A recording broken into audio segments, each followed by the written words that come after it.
This picture was when I met Josnaldo.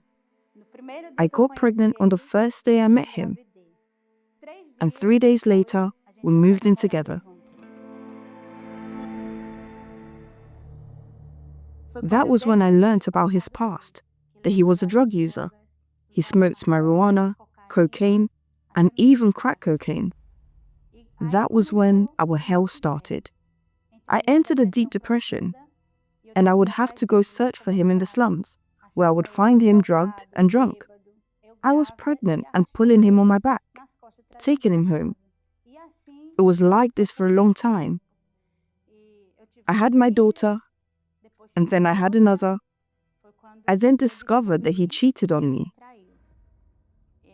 I got a text message saying he had cheated on me. When I confronted him, he said, "I cheated on you." It was a terrible moment, because I went after him and beat him up badly. I poured a cup of coffee on him and ripped his clothes. I grabbed him by the collar. I did not know I had that much strength, but I left him dangling his feet. She grabbed the car wheel and turned it, trying to go over the barriers. I was able to contain her, but she was fighting all the way with me and my cousin, who was seated at the back of the car. This situation lasted for about 15 years. Even though we fought a lot, I could not live without him. I was ashamed to go back to my mother's house, as she advised me against marrying him, and I did it anyway. So I hid that. I lived a life of appearances. I hid this from my family. Many times, even when I was holding my daughter, we fought, and sometimes I would drop her. She was very little, only 1 year old. Then I discovered that he was having an affair with someone, which had already been going on for a few months already. I heard clearly a voice in my head telling me, "Kill him. Kill him and then kill yourself. Kill your children." But at the same time, it said, "Kill him first. Are you going to leave him with the other woman? Kill him first." So I went to see a hitman and I hired him. I paid the man about £700 to kill my husband. I heard that he was going to travel to another town. And as I knew the times of the bus he was going to take, I asked the man to pretend it was a robbery. However, before killing him, the hitman should make it clear to him why he was dying.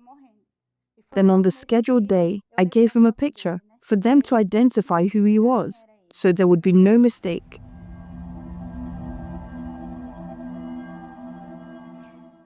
But then, he decided to cancel the trip. That's right. I don't know what happened. Everything was scheduled for me to travel, but it did not happen. When I realized my plan had gone wrong, I decided to kill him myself.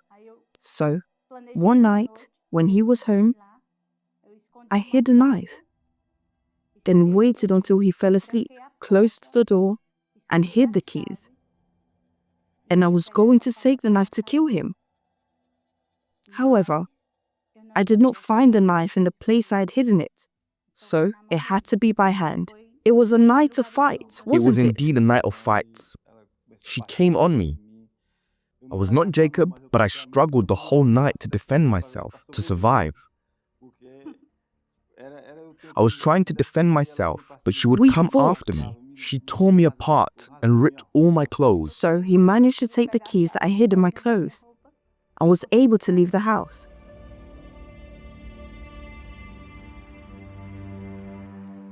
At that moment, I remembered the Universal Church, where we had been some time before. So I waited for dawn to break and then went to seek help. I sat with the pastor and said, "Pastor, I need help. I need help. I cannot take it anymore." The pastor listened to me and then he gave some guidance. The pastor said something very powerful. He talked about forgiveness. He said, "I am not advising you to go back to your husband, but I say that you do need to forgive him." Our battle began then. I returned home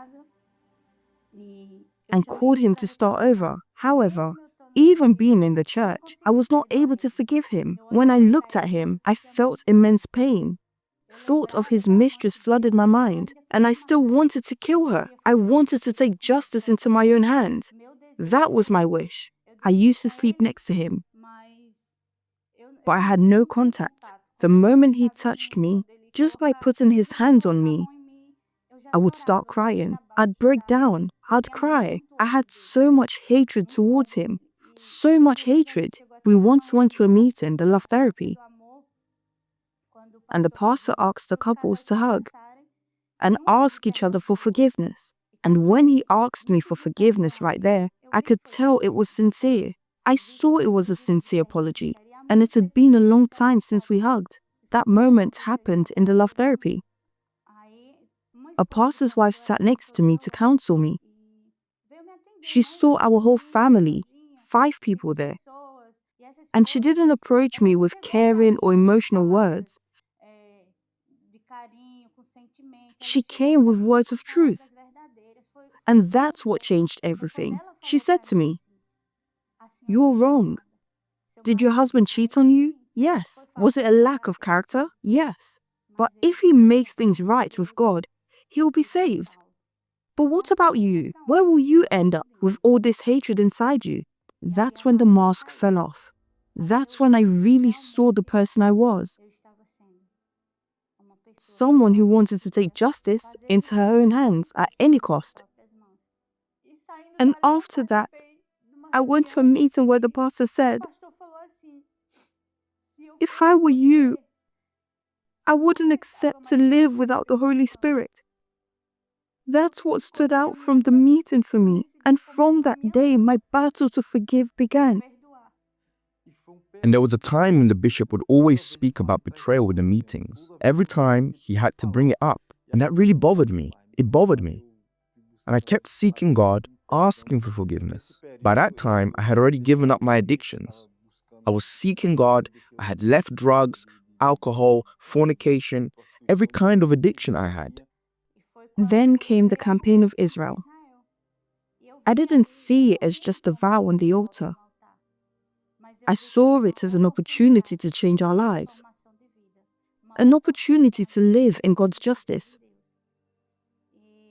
That's when we spoke, and God told me to sacrifice my greatest pride, which was my wedding ring,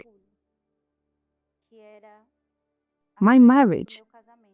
At 5 a.m., before going to church on a Sunday, I called his mistress. I had her number, all her contact details. I rang her and I asked for forgiveness. She didn't understand. Of course, I wanted to kill her. I went to her house 3 times to kill her. So she didn't understand it.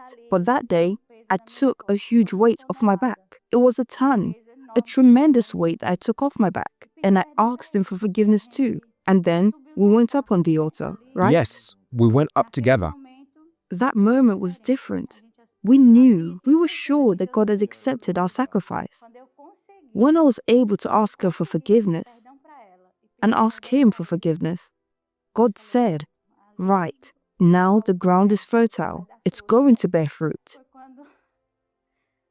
That's when God told me, "You are my daughter. You are mine." I remember looking at him and seeing a child who needed help. I just asked God to help him. God, help him to forgive himself, because he needs to have what you gave me too. And then a word came to me that I would never have remembered by myself. And the certainty. God said to me, "I don't see as man sees." And that was it. That's when the certainty came. It was so good.